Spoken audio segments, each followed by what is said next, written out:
맞이해 주십시오.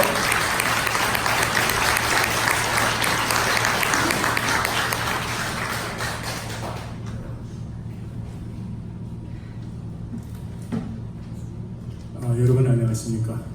존경하는 김평호 변호사님, 또 장래가 기대되는 우리 조평세 박사님, 이렇게 먼 길 오시느라고 정말 수고하시고 감사합니다.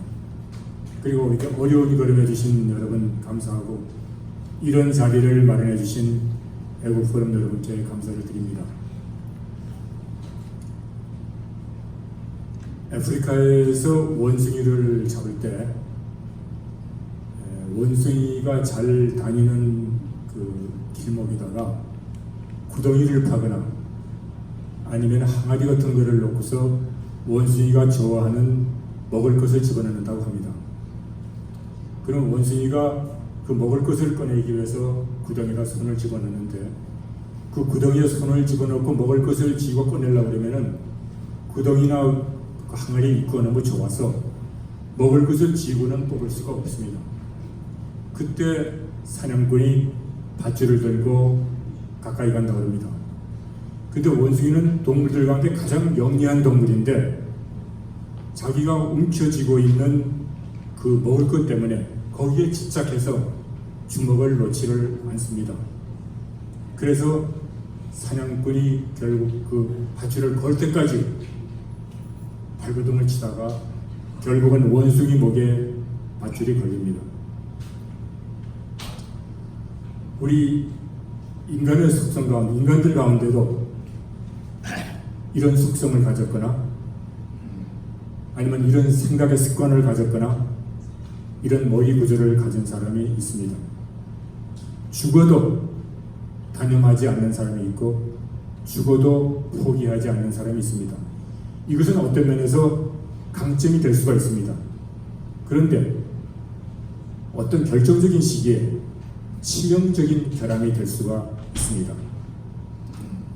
우리 조국 한국은 지도자의 집착과 지도자의 망상과 그리고 지도자가 위기인식을 잘못하고 위기관리 능력이 없어서 국민을 죽음으로 내몰고 국가를 수난에 처한 불행한 역사를 가지고 있습니다. 오늘 우리 조국 한국에서는 반일의 거센 광풍이 불고 있습니다. 일본 자동차를 방망이로 때려 부시는 사람이 있는가 하면은, 일본 자동차에 대해서는 기름 넣어주는 것을 거부하는 주유소가 있고, 국민들은 일본 상태에 불매운동을 하고, 그리고 일본 여행 안 가기 운동을 전개하고 있습니다.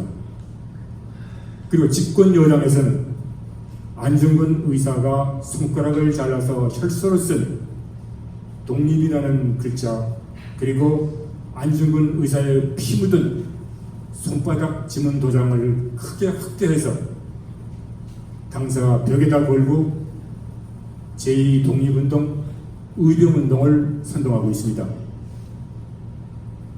이런 와중에 문재인 대통령 지지도가 올라가고, 그리고 집권 연구소에서는 이러한 반일 구도로 가는 것이 다음 선거에서 유리하다는 비밀 보고서를 제출했습니다. 오늘 이런 사태가 발생한 것은 일본 정부가 한국의 핵심 수출품인 반도체나 디스플레이 같은 것에 들어가는 그 핵심 소재를 수출 통제한 데서 비롯됐습니다. 그리고 한국을 일본의 화이트리스트 국가에서 제외시킨 것으로 더욱 확대가 되었습니다. 근데 이렇게 이 문제가 발생한 것은 한국 대법원이 일제시대 때 징용에 끌려갔던 사람에 대해서 배상 판결을 하는 판결을 내리고, 이것을 거부할 때 재산을 압류하고 몰수할 수 있는 명령을 내린 것에서 일본 정부가 이런 보복 조치를 취한 겁니다. 우리는 누구나 징용자 문제에 아픔을 가지고 있습니다. 그러나 징용자 문제는 이미 50년 전에 끝난 사안입니다. 1965년에 한국과 일본은 우리의 불행했고 부끄럽고 치욕적이던 역사를 정리하고 새로운 설린의 관계로 출발하기로 약속을 하고 한일 국교 정상화를 했습니다.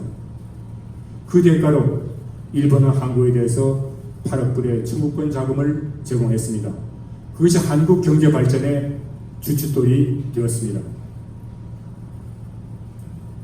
근데 그 한일 협정서에서 징용자 문제를 포함해서 한일 양국 간에 있었던 과거의 모든 일에 대해서는 앞으로 더 이상 거론하지 않는다는 내용이 있습니다. 그런데 한국 대법원이 이러한 확정을 어기고 결국 징용자에게 배상 판결을 내렸습니다. 문제 발단은 여기서 시작됐습니다. 그러면 한국 대법원이 어리석은 판단을 해가지고 잘못된 판결을 내렸을 경우에 그래도 한국 대법원의 체면을 세워주기 위해서는 한국 정부가 돈을 징용자에게 배상금을 지불할 수도 있습니다. 그것이 해결 방안이 됩니다. 이미 박정희 정부나 노무현 정부 때 그렇게 했습니다. 한일 양국 관계에 있어서 한국은 피해자이기 때문에 도덕적 우위에 있습니다. 그런데 이 도덕적 우위에 있는 사람이나 국가가 여기에 돈이나 물질을 개입시킬 때 도덕적 우위는 흔들리게 됩니다.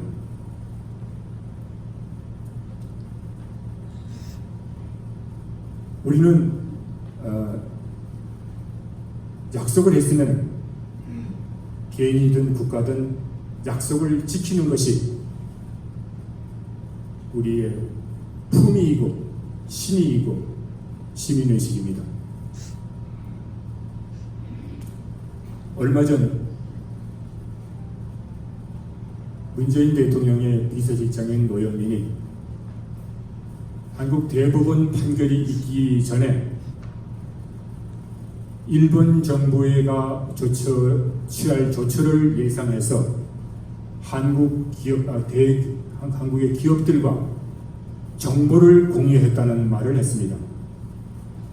저는 이 말을 들으면서 그러면은 문재인 정부가 대법원에서 어떤 판결을 내릴지 이미 알고 있었고 그에게는 양승태 대법원장을 잡아넣은 그 제목, 그런 사법농단보다 더 큰 사법농단이 되는 겁니다.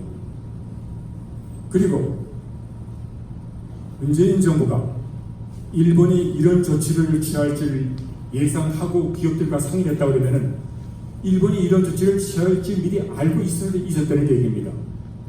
그거를 방치했다는 얘기입니다. 그럼 왜 방치했느냐? 이런 보복 조치가 그렇게 심각하지 않을 거라는 위기 불감증이 있거나 아니면은 해결할 능력이 없거나 아니면은 해결할 의사가 없었기 때문일 겁니다. 저는 해결할 의사가 없었다고 생각을 합니다. 이번 조치로 가장 직접적으로 1차적으로 피해를 입는 사람은 기업입니다. 대기업입니다. 삼성을 비롯해서. 그런데 문재인 정부 사람들은 오래전부터 대기업을 미워하고 대기업을 축소시키려고 했고 대기업을 규제하려고 했고 심지어는 대그룹을 해체시키려고까지 했던 사람이고 대기업의 발목에 족쇄를 치우려고 했던 사람입니다. 그런데 이번 조처로 일본 정부가 한국 정부를 대신해서 굴레를 씌워준 겁니다. 손자병법에 차도살인이라는 말이 있지 않습니까? 남의 칼을 빌려서 적을 제거하는 것, 다른 사람의 힘을 빌려서 상대를 치는 것을 차도살인이라고 하지 않습니까? 저는 차도살인 생각이 났습니다. 일본 정부가, 아니 한국 정부가 일본 정부의 힘을 빌려서 족쇄를 치우고 싶어 했던 대기업의 족쇄를 치워준 것입니다. 그리고 문재인 정권이 들어선 다음에 경제 정책 실패로 경제가 엉망이 되자 거기 한 이유가 전임 정권 박근혜 정부의 경제 실패된 것이 누적되어 가지고 이런 경제가 나빴다 이렇게 얘기를 했습니다. 근데 지금 경제가 더 나빠지고 마이너스 성장까지로 지금 치닫고 있는 마당에 이제 또 다른 변명구실을 집어내야 되는데 이번 차제에 경제가 이렇게 나빠진 것은 일본의 보복 조치 때문이다. 이런 아주 좋은 구실을 찾게 된 겁니다. 거기에다가 문재인의 지지도가 올라가고 그리고 야당의 공격과 예봉을 꺾을 수가 있고 그리고 보수 가운데도 친일이라는 것이 두렵거나 싫어서 반일로 이탈하는 사람이 생겼습니다. 그러니까 문재인 정부로서는 일석이조, 삼조, 사조가 되는 것입니다. 그래서 저는 이번 사태를 보면서 문재인 정부에게는 불감증이지만 고소운이다. 차마 일본 정부한테 경제 보복 조치를 해달라고 요청을 할 수는 없었지만은 일본 정부가 이런 조치를 취해주기를 기다렸다고 할 만큼 저는 문재인에게 정치적 이득을 가져다 준 것입니다. 만약에 문재인이 일본 정부가 이런 조치를 취할 줄 알고도 고의적으로 방치했다면 이거는 국가 경제를 벼랑시키는 반국가 행위고 이적 행위이기 때문에 저는 법은 모르지만은 이것이 탄핵 사유가 되지 않겠는가 하는 생각을 했습니다.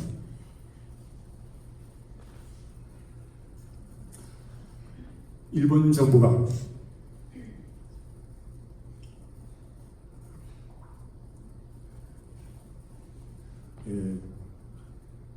보복을 하고 그리고 소련 비행기가 소련 전투기가 독도를 영공을 침공할 때 근데 그 전에 제가 말씀을 잠깐 더 드려야 될 거는 문재인 정부는 제가 자꾸 이 프레임을 짠 게 아닌가 하는 생각이 든 것이 집권 초부터 반일 구도로 갔습니다. 대통령이 되자마자 아베하고 첫 통화에서 박근혜 정부에서 합의한 위안부 협정은 국민 정서상 받아들일 수가 없다는 것이 아베에게 통보한 첫 일성이었습니다. 그 얘기는 반일로 가겠다는 것이었습니다. 그리고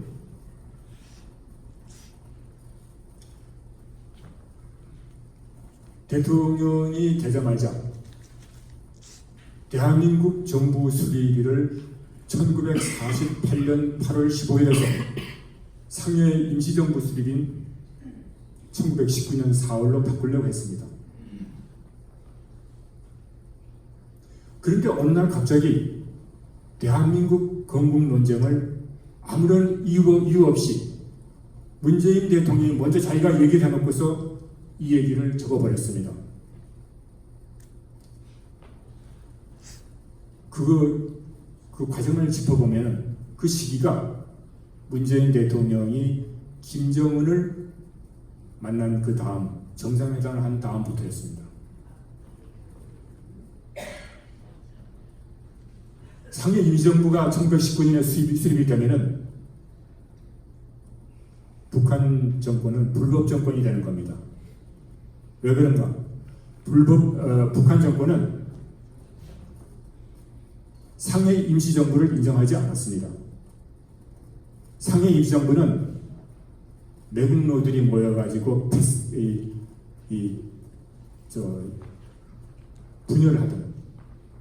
분열하던 곳, 싸움하던 곳이라고 합니다.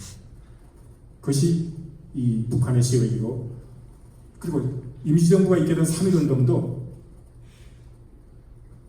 북한에서는 부르주아의 실패한 민족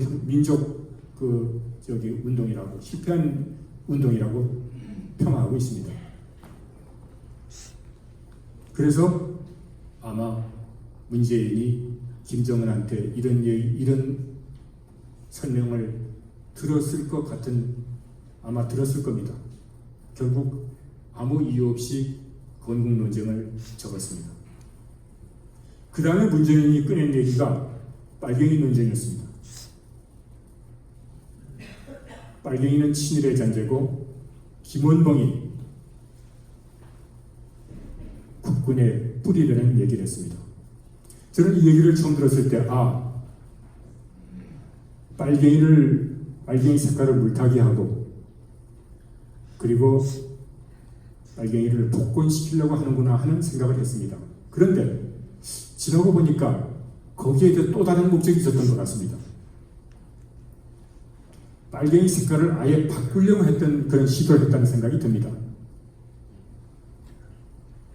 독립운동한 한 사람들을 일본이 모함을 해서 빨갱이라고 불렀기 때문에 빨갱이보다 더 나쁜 것이 일본이고 빨갱이 잔재보다 더 나쁜 것이 일제의 잔재되는 그 프레임 구도를 짰다는 생각이 들었습니다. 이번에 이 한일 사태가 딱 발생하자마자 문재인하고 조국 민정수석이, 지금 법무장관이 임명됐죠, 밥을 같이 먹고서 서로 얘기를 한 다음에 조국이 자기 페이스북에다가 죽창가를 올리고, 죽창가는 그 동학혁명의 노래 아닙니까? 죽창가를 올리고 그 다음에 애국이냐 이적이냐 하는 글을 썼습니다. 애국이냐 이적이냐, 이 말은 민족적 애국 세력인 좌파의 반일운동을 지지하겠는가, 아니면 반민족 이적 세력인 우파의 친일운동을 지지하겠는가 하는 양분법으로 국민을 겁박하는 논쟁이었습니다. 이 조국의 말은 결국은 뒤집어 보면은 반일 운동을 하는 사람은 누구든지, 빨갱이까지 포함해서 누구든지 애국자가 되는 겁니다.